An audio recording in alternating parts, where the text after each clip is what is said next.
വാപ്പക്കും ഉമ്മക്കും നല്ലൊരു ഭക്ഷണം കൊടുക്കാൻ പറ്റിയിട്ടില്ല. ഭയങ്കര സങ്കടമുള്ളൊരു കാര്യമാണ്. ഈ ഉമ്മ മരിച്ചു കഴിഞ്ഞിട്ട് 3-ാമത്തെ ദിവസം നാട്ടിലുള്ള മുഴുവൻ 100, 200, 300 ആൾക്കാർ വിളിച്ചിട്ട്, കുടുംബക്കാർ വിളിച്ചിട്ട് മന്തിയും അൽഫാമും ഷവായും. ലേഡീസ് ആൻഡ് ജെന്റിൽമാൻ, ഇന്ന് വ്യാഴാഴ്ച ഉണ്ടോ? അപ്പോൾ വ്യാഴാഴ്ച നമ്മൾ കഴിക്കാൻ വന്നിട്ടുള്ളത് നമ്മുടെ ഷിഷ് തൗക്കാണ്. ഇതിൻ്റെ പേരാണ് ഷിഷ് തൗക്ക് എന്നാണ് ഇതിന് പറയുന്നത്. നല്ല ചൂടുള്ള അങ്ങോട്ടൊക്കെ ഒന്ന് എത്തിക്കാം.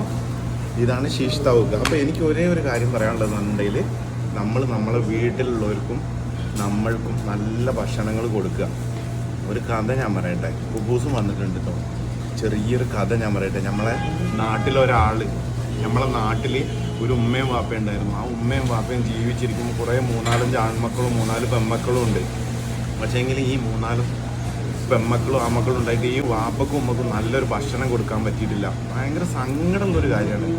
ഈ ഉമ്മ മരിച്ചു കഴിഞ്ഞിട്ട് 3-ാമത്തെ ദിവസം നാട്ടിലുള്ള മുഴുവൻ 100, 200, 300 ആൾക്കാർ വിളിച്ചിട്ട്, കുടുംബക്കാർ വിളിച്ചിട്ട് മന്തിയും അൽഫാമും ഷവായും മന്തിയും അൽഫാമൊക്കെ ഉണ്ടാക്കിയിട്ട് കൊടുത്തു. 3-നും 7-നൊക്കെ മരിച്ചു കഴിഞ്ഞിട്ട് ജീവിച്ചിരിക്കുമ്പോൾ നമ്മളെ പ്രിയപ്പെട്ടവർക്ക് ഭക്ഷണങ്ങൾ വാങ്ങിക്കൊടുക്കുക. നമ്മളെ ഉമ്മക്കും വാപ്പക്കൊക്കെ ഭക്ഷണം വാങ്ങിക്കൊടുക്കുക. അപ്പോൾ ഇങ്ങനെയുള്ള ആളുകളെ എന്ത് ചെയ്യും? ജീവിച്ചിരിക്കുമ്പോൾ നമ്മൾ ഉമ്മക്കും വാപ്പക്കൊക്കെ ഭക്ഷണങ്ങൾ വാങ്ങിക്കൊടുക്കുക. മരിച്ചു കഴിഞ്ഞിട്ട് നാട്ടുകാർ വിളിച്ചത് തിരിച്ചിട്ട് ഒരു കാര്യമില്ല. നമ്മൾ ആദ്യം ജീവിച്ചിരിക്കുന്നവർക്ക് നല്ല ഭക്ഷണം, നമ്മളെ പ്രിയപ്പെട്ടവർക്ക് ഭക്ഷണം വാങ്ങിക്കൊടുക്കുക. എന്നിട്ട് വേണം നാട്ടുകാർക്ക് കൊടുക്കാൻ. ഞാൻ പറഞ്ഞതിൽ എന്തെങ്കിലും കറക്റ്റ് ഉണ്ടെങ്കിൽ പറയട്ടോ. ഇതാണ് ഷിഷ് തൗക്ക്.